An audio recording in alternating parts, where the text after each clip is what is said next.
वालेकुम वरहमतुल्लाहि वबरकातुह। क्या हाल है मेरे भाइयों दोस्तों। उम्मीद करता है आप सब खैरियत से होंगे। मैं हूँ आपका दोस्त, आपका भाई हाफिज़ मोहम्मद सुरेश। आज मैं आप हजरात के सामने कुरान करीम की तिलावत करना चाहूँगा, सूरत दुहा। जिसको पसंद आए कमेंट में माशाल्लाह सुभान अल्लाह लिखें। أعوذ بالله من الشيطان الرجيم. بسم الله الرحمن الرحيم.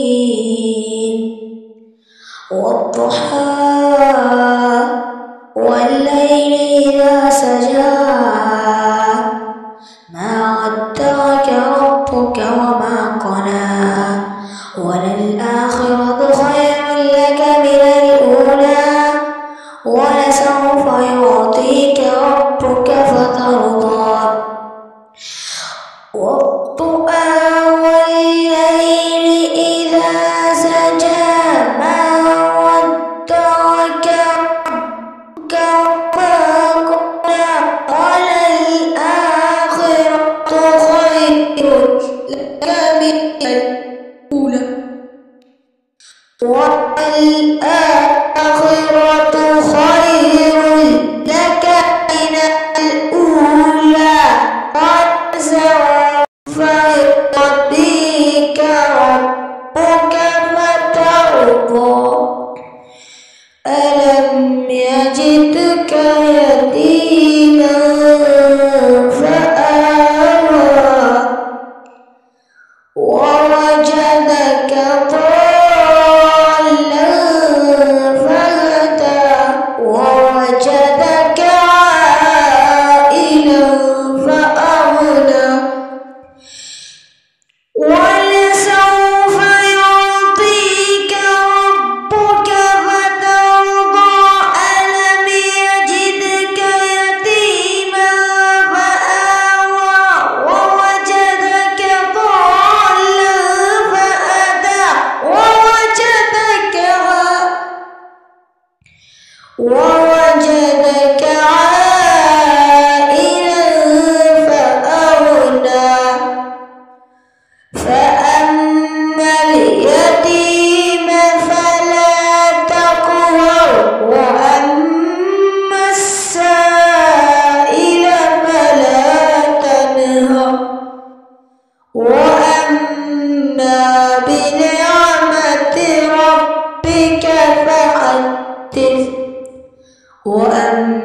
بنعمة ربك فحدث صدق الله العظيم. أعوذ بالله من الشيطان الرجيم. بسم الله الرحمن الرحيم.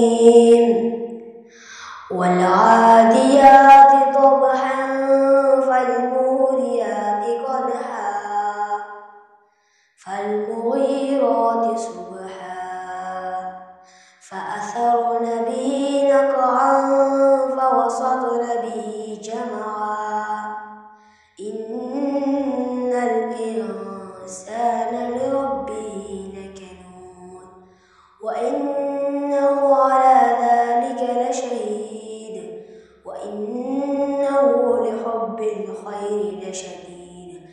أفلا يعلم إذا بعثر ما في القبور وحصل ما في الصدور إن ربهم بهم يومئذ لخبير.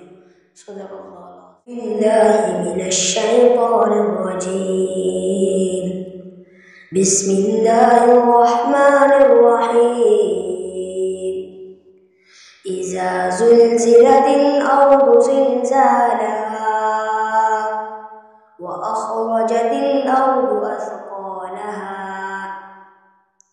وقال الإنسان ما لها يومئذ تحدث أخبارها بأن ربك أوحى لها يومئذ يصدر الناس أشتاتا ليروا أعمالهم فمن يعمل مثقال ذرة خيرا يره ومن يعمل مثقال ذرة شرا يره.